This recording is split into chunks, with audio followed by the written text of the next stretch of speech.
कहते हैं कि स्टेट गवर्नमेंट ने कमेंडेबल काम किया।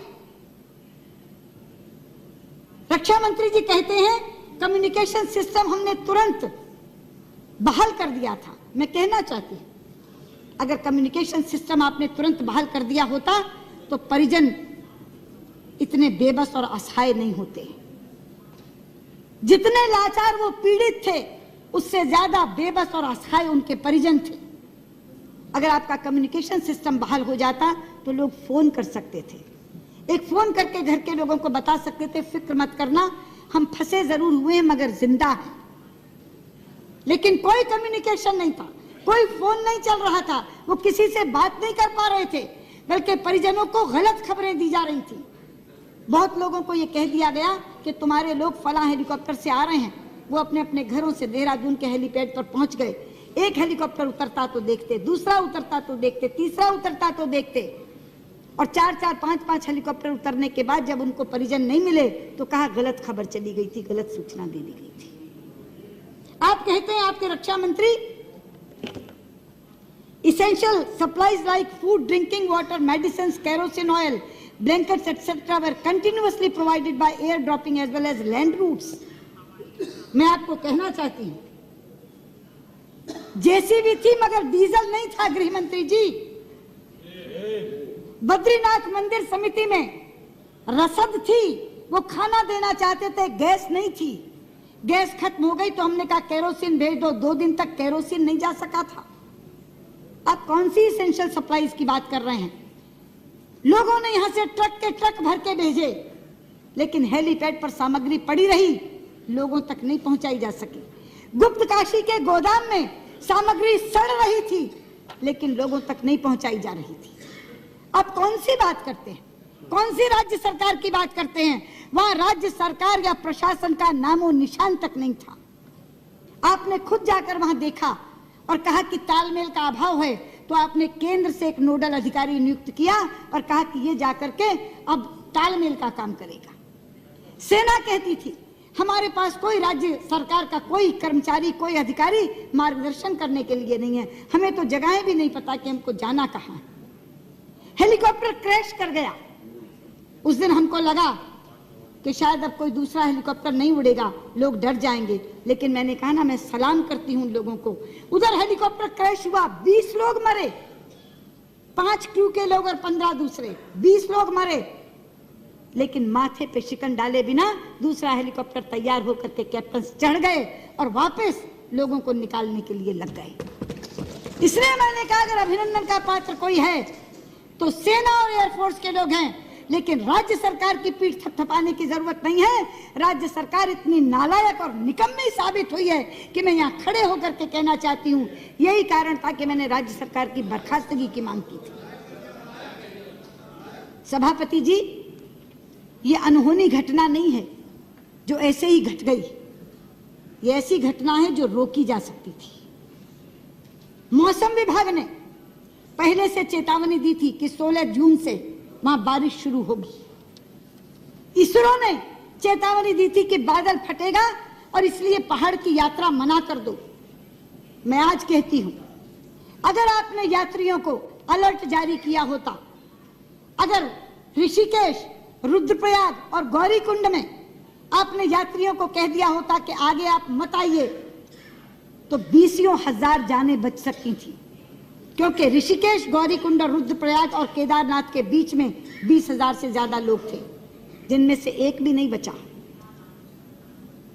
उन सारी जिंदगियों को बचाया जा सकता था, लेकिन मेरा आरोप है ना तो इस यात्रा की कोई पूर्व तैयारी थी, ना इस हादसे के बाद कोई संवेदनशीलता थी, और ना बाद में राहत और पुनर्वास की कोई तत्परता थी।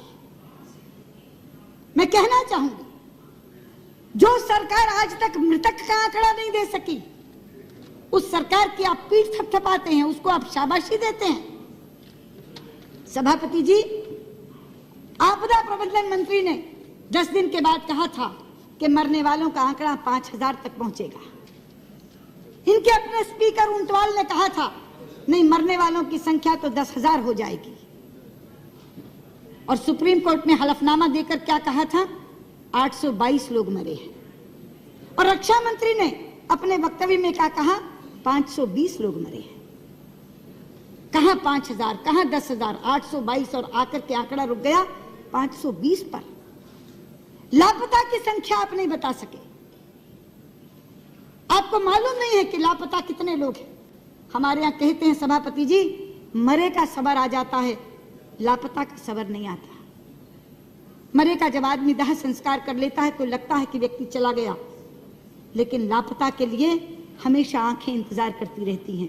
वो फिल्म का एक गीत है, जरा सी आहट होती है तो दिल सोचता है कहीं ये वो तो नहीं। पता नहीं हजारों पत्नियां आज भी अपने पतियों का इंतजार कर रही हैं, हजारों माएं अपने बेटों का इंतजार कर रही हैं, हजारों बच्चे अपने माता पिता का इंतजार कर रहे हैं। शायद किसी दिन दरवाजे की घंटी बजेगी और हम दरवाजा खोलेंगे तो हमें अपने पति खड़ा मिलेगा, अपनी माँ खड़ी मिलेगी, अपना बच्चा खड़ा मिलेगा। लापता का आज तक आंकड़ा नहीं दे पाई है। मैं कहना चाहती हूँ, क्या सूचना के इस युग में हम सही आंकड़ा भी नहीं दे सकते? गृह मंत्री जी, मैं आपको कहती हूँ, केंद्र सरकार की तरफ से अगर आप देश के सारे थानों को एक सर्कुलर भेजें और उसको ये कहें कि आपके थाने के नीचे कितने लोग मरे हैं और कितने लोग लापता हैं, तो एक सही आंकड़ा तो आपके पास आ जाएगा। मैंने अपने विदिशा संसदीय क्षेत्र का आंकड़ा मंगवाया, मेरे पास आंकड़ा आया। मेरे विदिशा जिले के 23 लोग मरे, मेरे रायसेन जिले के 10 लोग और मेरे बुधनी में नसरुल्लागंज में 23 लोग मरे, लापता हैं। और अकेले एक गांव के, आप हैरान होंगे, बाएंगौड़ी गांव के एक परिवार के 7 लोग, रिठवाड़ गांव के एक परिवार के 8 लोग, एक परिवार के 8 लोग, एक परिवार के 7 लोग। इसलिए मेरा सुझाव है आपको कि कम से कम इन लोगों का सही आंकड़ा तो मंगवा लीजिए। आप राहत और पुनर्वास कैसे करेंगे? आप यहां बैठे घोषणाएं कर रहे हैं कि हम 3.5 लाख रुपया उनको देंगे, मगर देंगे कैसे जब आपके पास पता नहीं होगा। मैं पुनः दोहराती हूं अपने सुझाव को, केंद्र की तरफ से एक सर्कुलर सारे थानों को भेजिए और उन थानों से लापता और मृतकों की संख्या मंगवाइए, ताकि एक सही आंकड़ा आप लोगों के सामने रख सकें। 520 से लेकर के और 10,000 तक का आंकड़ा आपस में कहीं कोई मेल नहीं खाता। सभापति जी, इसके साथ एक और प्रश्न खड़ा हुआ है, विकास वर्सेस विनाश का। उत्तराखंड में विकास के नाम पर जो होड़ लगी है, प्रकृति से छेड़छाड़ करने की, पर्यावरण को प्रदूषित करने की, नदियों पर बांध बनाने की, ये उसका नतीजा है। हम किसके लिए विकास कर रहे हैं?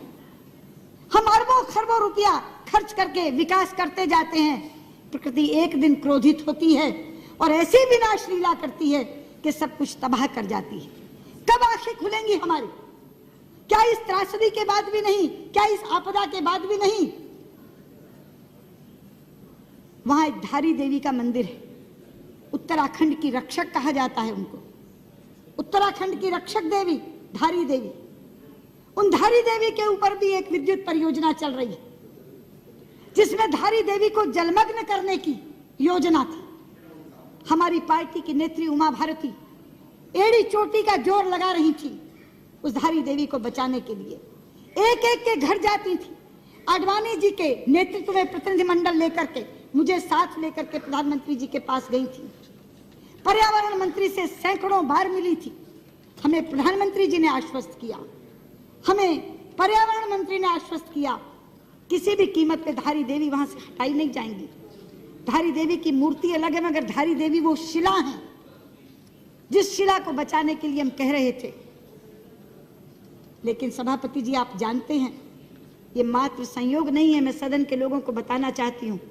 उधर 16 जून को धारी देवी जलमग्न हुई, उसी दिन धारी देवी जलमग्न हुई और इधर केदारनाथ में जल प्रलय आया, जो ऐसा जल प्रलय आया जो हजारों जिंदगियों को लील गया, जो एक विनाश की लीला करता हुआ चला गया। हमारे शास्त्रों में एक श्लोक है, अपूज्याम यत्र पूज्यन्ते पूज्यानां तु व्यतिक्रमा त्रीणि तत्र भविष्यन्ति दुर्भिक्षम मरणम भयम। जहां अपूज्य लोगों की पूजा होती है मगर पूज्यों का तिरस्कार होता है, वहां 3 चीजें घटती हैं, अकाल, मौत और भय। ये वहां की पूज्या उत्तराखंड की रक्षक देवी धारी देवी का तिरस्कार हुआ और तीनों चीजें आ गई। लोग भुखमरी से भी मर रहे हैं, मौत का भी तांडव हो रहा है और भय भी वहां व्याप्त है। इसलिए मैं कहना चाहती हूं, ये जो विकास वर्सेस विनाश का प्रश्न है, ये आज मुंह बाए खड़ा है। वहां गंगा जी के ऊपर कितने बांध बन रहे हैं आप जानते हैं। योजना आयोग की चतुर्वेदी समिति ने गंगा, भागीरथी और अलकनंदा पर 70 बांधों की स्वीकृति दी है। 70 बांधों की। आज रेवती रमन जी यहां बैठे नहीं हैं, 2-2 बार चर्चा कराई है इस सदन में उन्होंने। हम सब सांसदों को साथ लेकर प्रधानमंत्री जी के पास जाते हैं। सभापति जी, गंगा हमारे लिए साधारण नदी नहीं है, गंगा हमारे लिए मां है। पता नहीं आप उस दिन थे सेंट्रल हॉल में कि नहीं, मुझे आश्चर्य मिश्रित हर्ष हुआ था। इतना हर्षित हुआ था मन, जापान के प्रधानमंत्री ने केंद्रीय कक्ष में संसद के दोनों सदनों के सांसदों को संबोधित करते हुए जब गंगा जी का नाम लिया था तो गंगा मैया कहा था। वो लोग हमारी भावना की कद्र करते हैं, वो हमारी आस्था की कद्र करते हैं, वो गंगा जी को गंगा मैया कहकर संबोधित करते हैं और हमारे लोग गंगा मैया को सुरंग में डालने की योजना बना रहे हैं। गंगा जी की धारा अविरल बहे, गंगा जी की धारा निर्मल बहे, इसके लिए हम लोग प्रयास में लगे हुए हैं। लेकिन गंगा जी को जो लोग सुरंग में डालना चाह रहे हैं, उस उत्तराखंड के लोगों को इस तरह की आपदाएं सहनी पड़ रही हैं जिसका शिकार पूरे का पूरा देश बनता है। इसलिए मैं आज यहाँ खड़ी होकर ये कहना चाहती हूँ, धारी देवी को पुनर्स्थापित करने का काम करिए। मैं यहाँ से मांग करती हूँ, गंगा मैया पर बनने वाले सारे बांधों को निरस्त करिए। जितना मर्जी पैसा उस पर खर्च हो चुका होगा, जो पैसा आपके राहत और पुनर्वास पे खर्च होने वाला है वो उससे कहीं कम होगा। जितना मर्जी पैसा खर्च हो गया हो, मत दिखाइए हमें वो एस्टिमेट्स, मत बताइए कि इतना पैसा खर्च हो गया। अमूल्य जिंदगियां जा रही हैं, खत्म हो रही हैं। पूरे का पूरा उत्तराखंड आज विप्लव की कगार पर खड़ा है। इसलिए मैं आपसे कहना चाहती हूं, गृह मंत्री जी, गंगा मैया पर बनने वाले सारे बांध निरस्त कर दीजिए, धारी देवी को पुनर्स्थापित करिए। उत्तराखंड को अगर बचाना है तो राहत और पुनर्वास तो अलग है, लेकिन जब तक धारी देवी का पुनर्वसन नहीं होगा तब तक आपका कोई राहत और पुनर्वास का काम पूरा नहीं हो सकेगा। सभापति जी, जहां तक पुनर्वसन और राहत के कार्य का सवाल है, हमारी पार्टी ने एक कमेटी बनाई थी जिसमें हमारे भाई सैयद शाहनवाज हुसैन यहाँ से मेंबर थे, भगत सिंह कोश्यारी जी सांसद वहां से मेंबर थे और उमा भारती जी उसका नेतृत्व कर रही थी। वो तीनों वहां गए थे, एक एक जगह जाकर देख कर आए। जो रिपोर्ट उन्होंने मुझे दी वो बहुत आश्चर्यजनक है। मैं राहत और पुनर्वसन के कार्यों को 2 भागों में विभाजित कर रही हूं, एक तात्कालिक कार्य और एक दीर्घकालिक कार्य। मैं आपको कहना चाहती हूं, गृह मंत्री जी, चौंक जाएंगे आप कि क्या आपने दिया है और क्या वहां पहुंचा है। सभापति जी, वहां की सरकार ने गांवों को विस्थापित करके पुनर्वसन करने के लिए 8,000 करोड़ रुपया और रिकंस्ट्रक्शन के लिए 5,000 करोड़ रुपया, 13,000 करोड़ रुपया मांगा है। केंद्र सरकार ने उसके विरुद्ध 1,000 करोड़ की घोषणा की थी और उस 1,000 करोड़ के विरुद्ध 250 करोड़ रिलीज किए आपने, और वो 250 करोड़ पुरानी आपदा जो आई थी उसके बकाया थे, वो 250 उसमें एडजस्ट हो गए हैं। 0 पैसा बचा है आपदा कार्य के लिए। 1 पैसा आज उनके पास आपदा और राहत कार्य करने के लिए नहीं है। इसी तरह बॉर्डर रोड ऑर्गेनाइजेशन को, बीआरओ को आपने 300 करोड़ रुपए रिलीज किए थे। 270 करोड़ रुपए उनके बकाया थे पिछले, वो एडजस्ट करने के बाद मात्र 30 करोड़ रुपए बचे हैं उसके पास।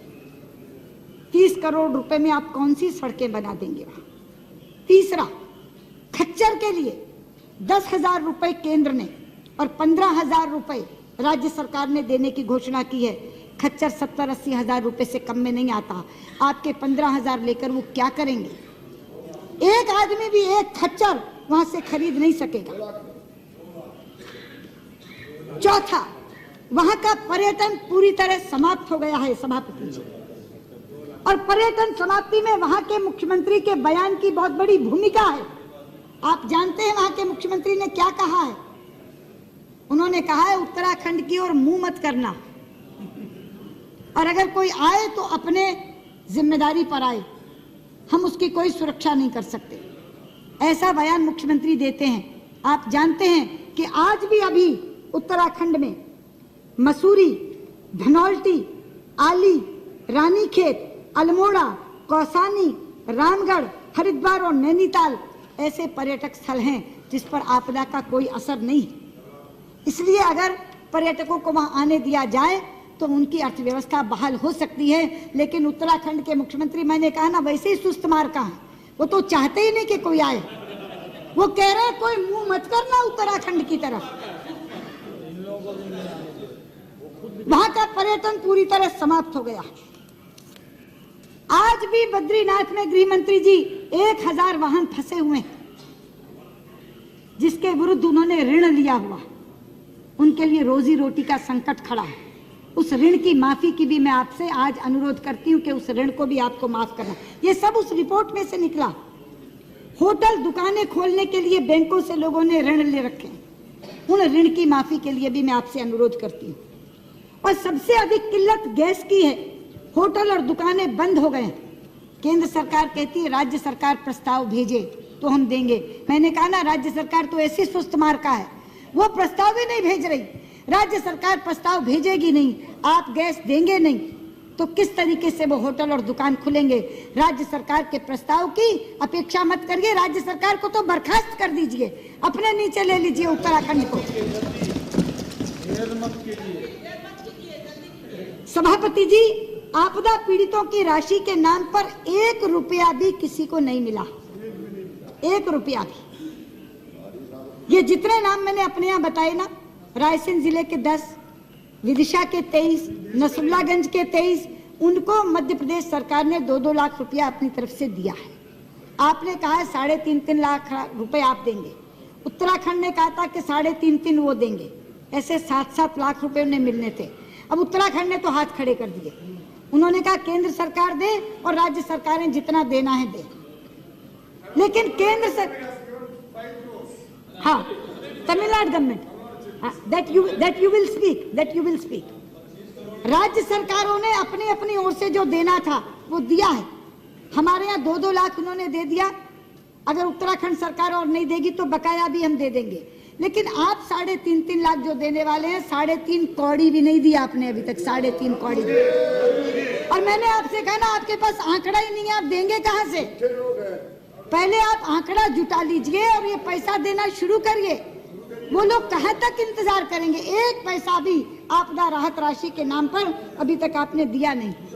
और एक और बात सभापति जी मैं कहना चाहती हूँ गृह मंत्री जी को, कि ढाबा, खोमचे और चाय की दुकानों का मुआवजा एनडीआरएफ में इसका कोई प्रावधान नहीं है। अगर ये दुकानें खत्म हो जाती हैं तो इसका कोई प्रावधान नहीं है। गृह मंत्री जी, इन मानकों को बदलवाइए। वहां लोगों ने ढाबे खोल रखे थे, खोमचे थे, चाय की दुकानें थी। अगर ये मानक नहीं बदले जाएंगे तो 1 रुपया भी उन्हें नहीं मिलेगा। इसलिए ये मानकों को भी बदलवाइए। और 10वीं बात, 256 गांव आज भी वहां सड़क मार्ग से वंचित हैं। इसलिए ना खाद्यान्न पहुंच पा रहा है, ना कोई मेडिकल एड पहुंच पा रही है, ना पेयजल पहुंच पा रहा है। इन 256 गांवों की जिनकी कनेक्टिविटी खत्म हो चुकी है, वहां जल्दी से जल्दी सड़क मार्ग बनवा करके उनके साथ कनेक्टिविटी जोड़िए ताकि उनको खाद्यान्न और पेयजल दिया जा सके। इसके साथ में कुछ दीर्घकालिक उपायों की बात कर रही हूँ। गृह मंत्री जी, थोड़े पन्ने मत पलटिए, मेरी बात सुन लीजिए। नहीं, ये ज्यादा जरूरी है, ध्यान से सुनिए। नहीं, इसको बंद कर दीजिए, मेरी बात सुनिए। मैं इसलिए कह रही हूँ कि दोबारा आपदा ना आए, इसलिए कह रही हूँ। ये दीर्घकालिक जो उपाय हैं ये इसलिए हैं कि ऐसी आपदा दोबारा ना आए। उसके लिए हमको क्या करना चाहिए? एक तो पूरे उत्तराखंड की जीआईएस मैपिंग करवाइए। जीआईएस मैपिंग से आपको ये पता चल जाएगा कहाँ सड़क है, कहाँ हेलीपैड है, कहाँ हॉस्पिटल है, कहाँ स्कूल है। और ये जीआईएस मैपिंग की सीडी बनवा लीजिए जो हर अधिकारी के पास होनी चाहिए, ताकि कल को खुदा न खास्ता अगर कोई दोबारा आवश्यकता पड़ती है तो उनको ढूंढेर ना मचानी पड़े।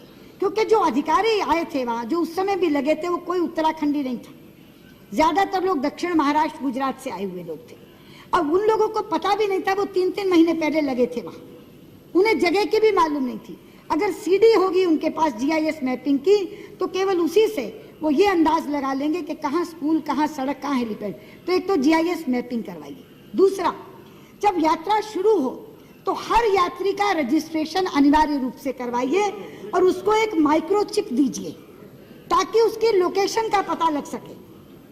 अगर आपको ढूंढना हो तो माइक्रोचिप से ये पता लग जाए कि उसकी लोकेशन क्या है। तीसरा, आप वहां के सभी गांवों में पक्के हेलीपैड बनवा दीजिए। पता नहीं आपदा कहाँ आती है, कहां से जाना पड़ता है।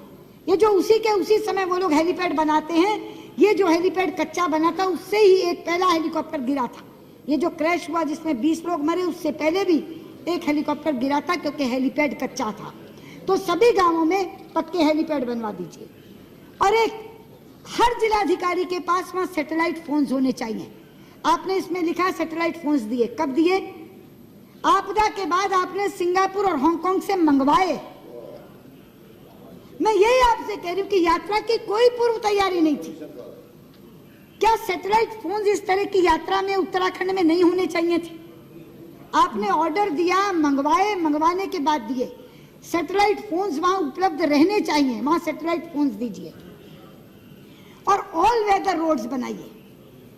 देखिए, चाइना 25 किलोमीटर पे लगता है, वहां ऑल वेदर रोड्स हैं। अब ऐसी तकनीक तो है नहीं जो चाइना को मिल सकती और हमें नहीं मिल सकती। आखिरकार अगर इतनी बड़ी आपदा का हम लोगों ने सामना किया है, इतनी बड़ी आपदा का, उसमें सबसे बड़ी चीज थी नॉन कनेक्टिविटी। हम जा नहीं पा रहे, केवल एयर ड्रॉपिंग कर पा रहे हैं, और वो भी क्योंकि मौसम खराब है तो हेलीकॉप्टर जा नहीं पा रहा। ऑल वेदर रोड्स अगर चाइना ने बनाई है तो वही तकनीक जापान से लीजिए, चाइना से लीजिए, लेकिन वो टेक्नोलॉजी लेकर के ऑल वेदर रोड्स बनाइए। इसलिए अगर ऑल वेदर रोड्स बनी होंगी, हेलीपैड सब गांवों में होंगे, जिलाधिकारियों के पास सैटेलाइट फोन्स होंगे, उनके पास जीआईएस मैपिंग होगी और यात्रियों के पास माइक्रोचिप होगी, तो कभी भी अगर इस तरह की चीज सामने आ जाए तो उसका हम कहीं ज्यादा दुरुस्तगी के साथ सामना कर सकते हैं। इसलिए ये जो मैंने दीर्घगामी उपाय आपको कहे हैं, ये सारे उपाय आप नोट कर लीजिए और ये उपाय करिए। लेकिन मैं आपसे फिर कह रही हूँ कि आपकी सरकार ने ना तो यात्रा की पूर्व तैयारी की, ना यात्रियों को अलर्ट किया, ना यात्रा के दौरान संवेदनशीलता दिखाई। आपको मालूम है, राज्य सरकार ने कहा था कि 2-2 हजार रुपए हम हर यात्री को देंगे। राजस्थान की एक महिला का इंटरव्यू मैंने देखा, उसने कहा कि अधिकारी यहाँ बेचे हैं, 2000 की जगह 200 रुपए और 500 रुपए दे करके उसके ऊपर हम लोगों से साइन करवा रहे हैं 2000 के। ये जो मैंने कहा था कि राज्य सरकार की अकर्मण्यता और लुटेरों की संवेदनहीनता की पराकाष्ठा थी, वो इन्हीं चीजों के कारण कहा था कि अगर शवों की उंगलियां काट के अंगूठियां निकाली जाएंगी, अगर मृतक देहों से गहने उतारे जाएंगे, शवों को अधजला छोड़ा जाएगा, तो जिन पराकाष्ठाओं की बात की है मैंने, उन पराकाष्ठाओं को अपने तथ्यों से पुष्ट करने का काम भी किया है मैंने, और सुझाव देने का काम भी किया है। मैं चाहूंगी कि इस चर्चा को अगर सार्थक आपने बनाना है तो इन तमाम चीजों को दर्ज करिए और इसकी पुनरावृत्ति ना हो। लेकिन जो बात मैंने कही है कि गंगा जी के ऊपर बनने वाले सारे बांध निरस्त करिए, धारी देवी को पुनर्स्थापित करिए, और मैं धारी देवी के सामने प्रार्थना करते हुए कि मैया, ऐसी आपदा कभी उत्तराखंड में क्या पूरे देश में कहीं किसी को ना झेलनी पड़े, ये निवेदन करते हुए मैं अपनी बात समाप्त करती हूँ। आप धारी देवी को पुनर्स्थापित कर दीजिए। धन्यवाद सभापति जी। प्लीज सभापति जी, बहुत पीड़ा के साथ मैं आज उत्तराखंड त्रासदी पर बोलने के लिए खड़ी हुई। सभापति जी, हमने सोचा था कि जब 5 अगस्त को ये मॉनसून सत्र शुरू हुआ, हम सत्र के पहले दिन ही इस चर्चा को शुरू करते, क्योंकि 2 सत्रों के अंतराल में ये सबसे बड़ी प्राकृतिक आपदा है जो देश को झेलनी पड़ी। इसलिए संवेदना का तकाजा था कि सत्र के प्रारंभ में ही इसकी चर्चा होती, लेकिन किसी न किसी कारण से ये चर्चा टलती रही और आज मानसून सत्र के 1 महीने के बाद 5 अगस्त को शुरू हुआ था, आज 4 सितंबर है और वो भी शाम के 6 बजे ये चर्चा शुरू हो रही है। चलिए, मुझे इस बात का संतोष है कि कम से कम सत्र की समाप्ति से पहले तो ये चर्चा हो रही है। अगर हम ये चर्चा किए बिना उठ जाते, सत्र समाप्त हो जाता, तो मेरे मन में भी एक पछतावा रहता और उन पीड़ितों को भी लगता कि हमारी पीड़ा का बखान किसी ने नहीं किया। सभापति जी, प्राकृतिक आपदाएं तो इस देश में पहले भी आई हैं। अगर मैं केवल पिछले 15 वर्षों का आकलन करूं तो बड़ी आपदाओं के रूप में गिन सकती हूं वो राज्य जिससे आप आते हैं। उड़ीसा में झंझावात आया, गुजरात में भूकंप आया, दक्षिण में सुनामी आया। ये ऐसी आपदाएं थी जिन्होंने क्षण भर में लोगों को लाख से खाक कर दिया, घर बार भी छीन लिया, रोजगार भी छीन लिया। लेकिन ये जो उत्तराखंड में आपदा आई, ये इन आपदाओं से 2 मायने में अलग है। एक तो इस मायने में अलग है कि उड़ीसा, गुजरात के दक्षिण का सुनामी, इनका भौगोलिक व्याप्त सीमित था। ये एक राज्य तक सीमित थी झंझावात और भूकंप। सुनामी दक्षिण के 3-4 राज्यों को प्रभावित कर रहा था, लेकिन उत्तराखंड की इस आपदा का व्याप पूरे देश में फैला। पूरे देश के लगभग सभी राज्यों के लोग इसमें प्रभावित हुए। ये पहला अंतर है। और दूसरा बड़ा अंतर है सभापति जी कि इस आपदा में हमने पराकाष्ठाएं देखी। कौन कौन सी पराकाष्ठा देखी?